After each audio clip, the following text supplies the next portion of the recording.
The State of Hockey on Fox Sports North is presented by Total Hockey, exclusive equipment provider of USA Hockey, and sponsored in part by Aspire Beverages. Aspire to greatness.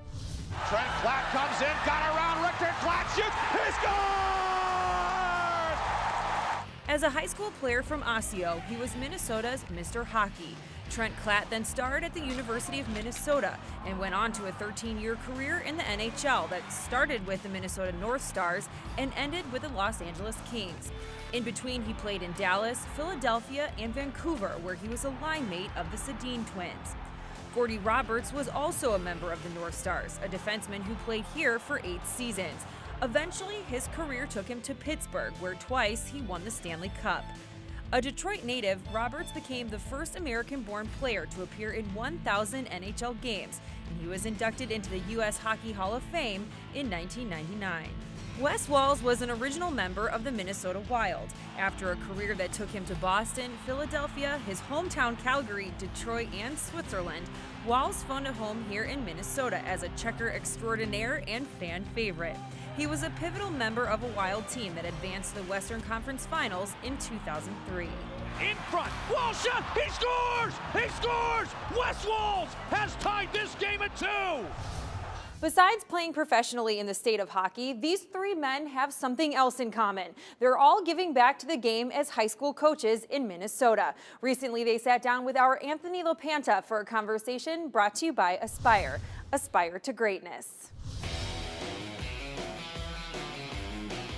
Guys, let's just start with how you wound up in the coaching world. Was there a point during your playing days when you thought coaching might be in your future when you were done? We'll start with you, Gordy.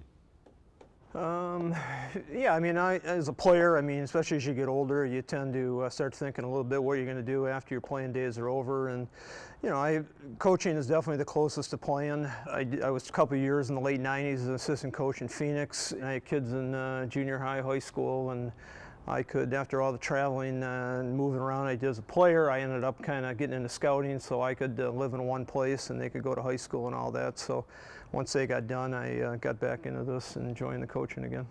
To be honest with you, actually late in my career, I was telling people that there was no way I was ever going to coach. As I entered into retirement, something came over me that said that I needed to give back to the game of hockey, and one way to do that is to coach. And started out at the Bantam level, did some youth level with my kids and all that, and I absolutely love coaching. Yeah, I mean, we all played hockey and we played for great coaches too, and I would have to say that was something that I definitely wanted to pursue after my career was over. I was fortunate to have a situation pretty much fall into my lap with the Tampa Bay Lightning. I was there for a few years, and then a high school position came available here in Minnesota, and obviously we all have a lot of different experiences to draw back on and pass our information on to the youth. I think of a lot of who we are as people have come from the experiences that we've had to deal with. What can each of the 3 of you bring as a coach, being a former player, that maybe a coach who wasn't a player would never be able to understand the same way that you might? I do think we have a distinct advantage over other coaches simply because the credibility is there, the kids will listen to us. It's up to us to make sure that we pass on our experiences as clearly as we possibly can, not just to have these kids become great athletes. Of course, we all want to develop hockey players and give the kids the best chance, but more importantly than that, to have the kids have the ability to be just super citizens and good, solid people, and be able to handle adversity when they go for their job interview and they don't get the job. Are they going to be able to bounce back from that? Are they going to go roll underneath the table? None of us rolled underneath the table, so those are some of the experiences that we can pass on to these kids.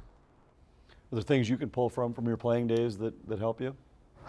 Yeah, the thing that just comes to mind is all the experiences that I've lived through and played through. You know, I mean, to a certain point of my life, you know, everything came easy, and then it got really hard. And then you go from, well, this is easy and this is fun, to you better change or you ain't playing. And when that hits you in the face, what are you going to do? You can either stare it down and do what you need to do to survive, or you curl and leave. And those experiences at that point, you know, when someone looks at you and says you're not good enough, You know, how are you going to react in that scenario? So all the systems things and the habits and all that, at that point, I'm hoping that I can give those to my players so that maybe they can take a shortcut in life, whether it's on the rink or, like Wes was saying, a job interview or something like that down the road. Gordy, same thing. Is it some of the situations they've talked about or handling adversity? Is that one of the key advantages you have? Yeah, I mean, adversity is definitely always there. You know, you're not going to win every game, and you better, you know, have a good speech after you get your butt kicked walking in the locker room. But, you know, I think that I'm fortunate. I'm going into my 4th year now, which, you know, on one hand, I'm inexperienced a little bit on the high school level. I hired a great assistant, Bruce Johnson, who's been around high school hockey forever, which gave me a lot of good insight with the kids and so on and that. But, you know, I'm just fortunate that the 4 years, I feel a lot better going into my 4th year than I did my 1st year in a sense. You know, experience is, you know, something that, you know, you just can't buy at the local store. You have to go through it. And I know I've gone through a lot of high school experiences with kids that I'm a much better coach now than I was my 1st year. With kids and also with the parents and the community, Trent, you're obviously just heading into this and maybe haven't experienced it, but I know you've witnessed it, I'm sure. How prepared or how much have people talked to you about being prepared for dealing with that kind of the pressure and the challenges that it presents? Parents are obviously an issue. Everybody's got an opinion. You should handle it this way, you should handle it this way, do it, you know, watch out for this guy. At the end of the day, how you have to treat the parents and the situation is just being truthful and honest. You know, the parents are going to sit there and they're going to tell you that the team comes first, when really their son's coming first, right? Well, coach looks at it the opposite. We got to worry about the team first, and then we're going to worry about the individual person. So right out of the get-go, parents and coaches don't see eye to eye, and I think you can either, one, you can widen that gap, or you can, two, try to bridge it. And maybe I'm just naive and young and stupid, but I'm going to try to bridge that gap as best I can. One of the things I like to do is we have our first, and I call it our first and last parent meeting at the beginning of the season, and I want to have Johnny come and knock on my door when he has a problem, when he's not playing on the power play or he's not playing enough. And again, you talk about your experiences as a person, some of the things that I had to deal with.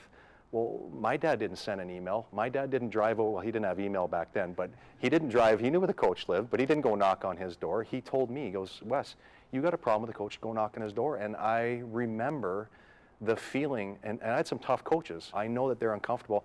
I was you sitting across the table. I know how nervous you are.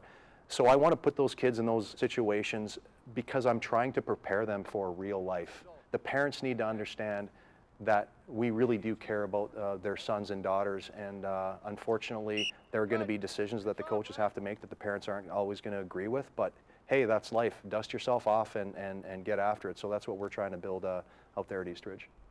What I've learned is you want to try and have them on your side to a certain point, saying a lot of the same things so that the kid isn't getting different mixed messages all the time. So, I mean, there's times that, you know, I might, you know, have a meeting with a player and bring his dad in, have another assistant coach or two obviously around, but, you know, it's just important so that they're all getting the same message, so that on the drive home, the dad's not telling them one thing, the coach is telling them another thing, so that you have some continuity there and good communication.